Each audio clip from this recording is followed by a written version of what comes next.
Hello again, and welcome to another installment of our revenue workshop. This is RightRev, and we're going to be looking at a usage and consumption revenue model today. With that, brief introduction to myself before we get started. My name is Andrew Trumpeter. I am our solutions consultant here at RightRev.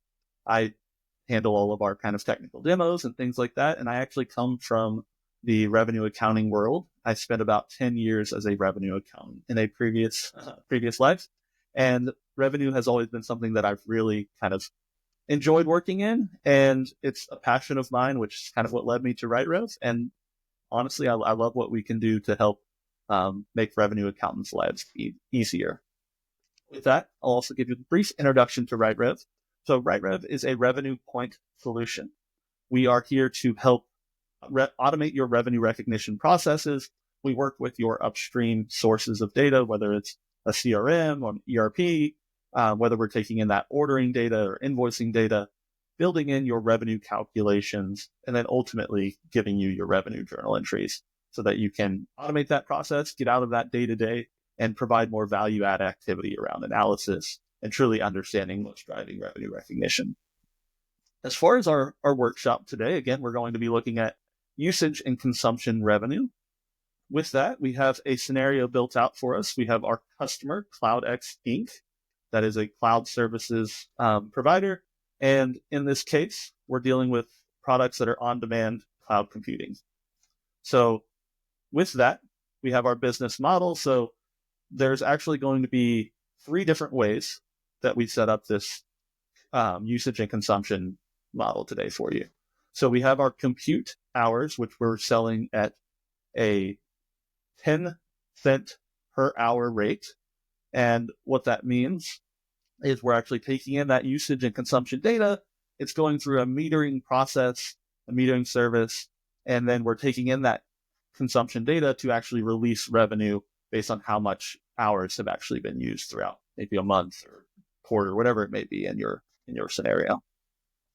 We also have our data storage product. In this case, it's 2 cents per gigabyte per month. And so same sort of scenario. We have 3 different models that we'll look at today. One is a prepaid drawdown. So we're going to say we actually have a customer that prepaid for, we'll say $40,000, I think is what we're going to be looking at today. They prepaid $40,000 for that data storage product, and we'll be drawing down that revenue based on true usage and consumption over time. We have another model that is a billing in arrears model of usage and consumption. So we're actually tying our revenue to that billing. So at the end of each period, as we take in that invoicing, we'll release additional revenue, and you can recognize that variable information based on the actual usage of the resources. And then the last model that we'll actually take a look at today is similar in that we're going to use that usage and consumption data.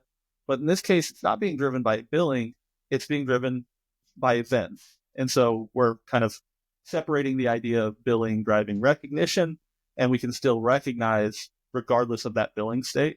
So we could say we have a customer that used X number of gigabytes this month. We're going to recognize that information this month as an accrual, and then that billing will come some point in the future, but it's not something we're relying on to actually recognize the revenue.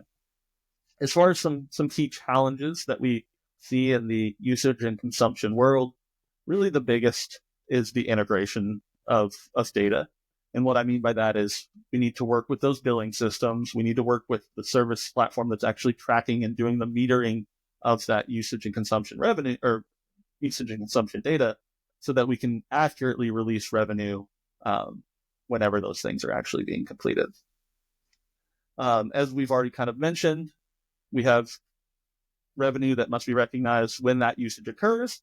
Again, even if that invoicing is happening later on. So kind of decoupling invoicing and revenue. We also have different processes like credits and refunds and adjustments, maybe moving from one tier into another. Those kinds of things can typically complicate that revenue process for you. But again, RightRev's going to work with your upstream system to kind of simplify things for you. And then the last bit, again, is in conjunction with prepaid drawdowns. So we might have customers that choose to prepay for a certain amount of usage. and we have to draw that down, and maybe at the end of that, send some sort of overage invoice or whatever it may be to kind of reconcile. With that, let's take a look at RightRev and understand how we can solution for those various scenarios.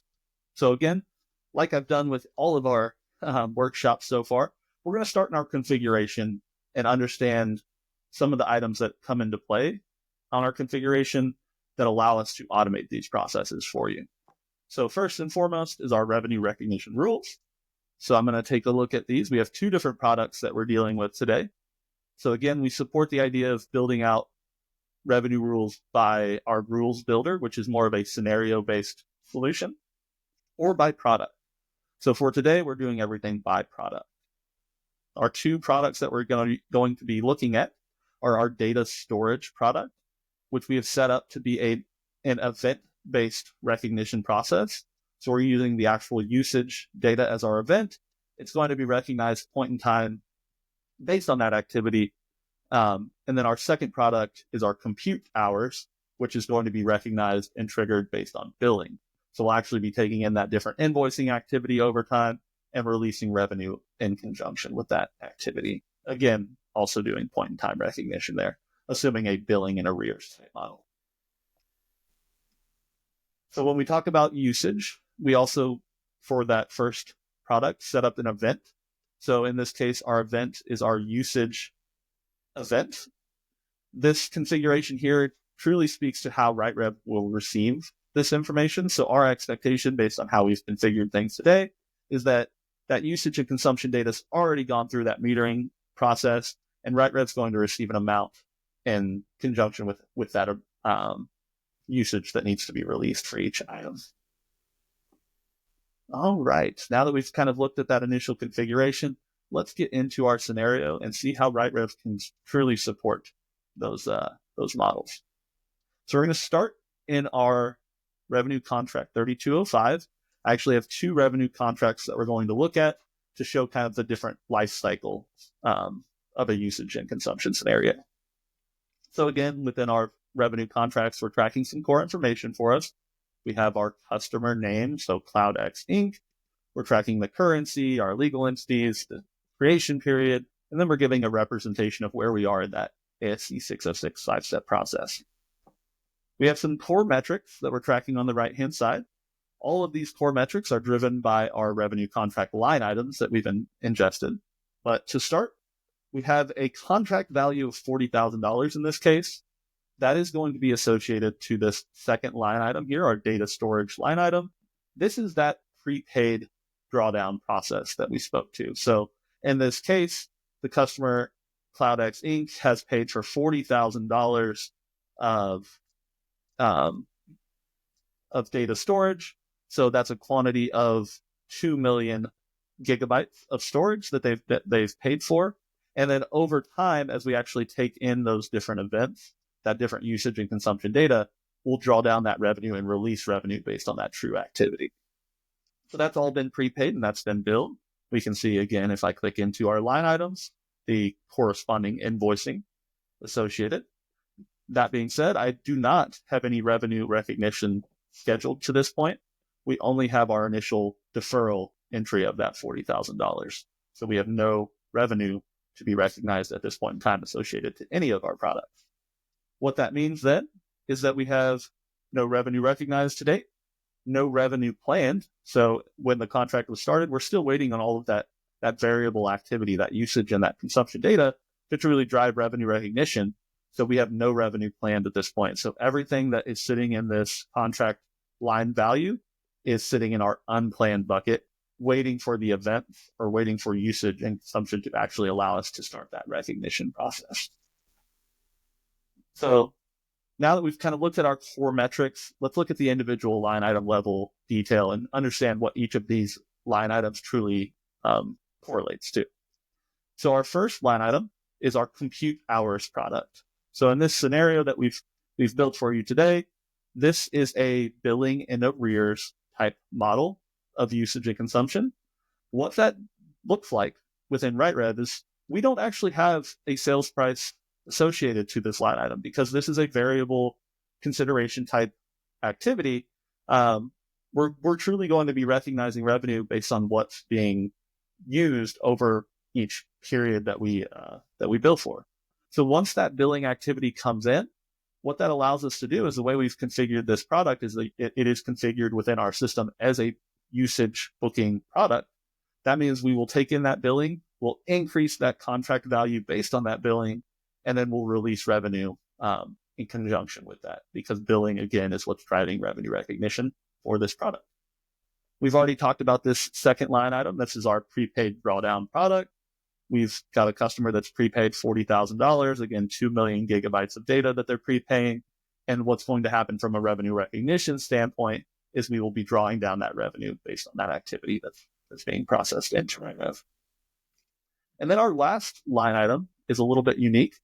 So this is event-based in that it's going to be driven by that usage and consumption data, but we're not going to have any sort of billing associated to this line item yet. We're going to say that this customer is going to pay or be billed sometime out in the future, well after we've actually initiated the revenue recognition, because we want to make sure we're assigning revenue to the correct periods, regardless of that billing information. So we're in essence going to be creating a revenue accrual based on our usage and consumption data.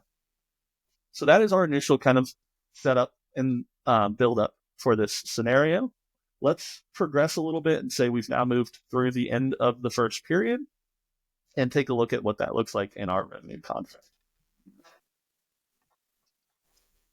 So in this case, I've progressed through the end of February now. What that means is we've actually taken in some data from our metering source. We've used that data to release revenue for all three of our line items.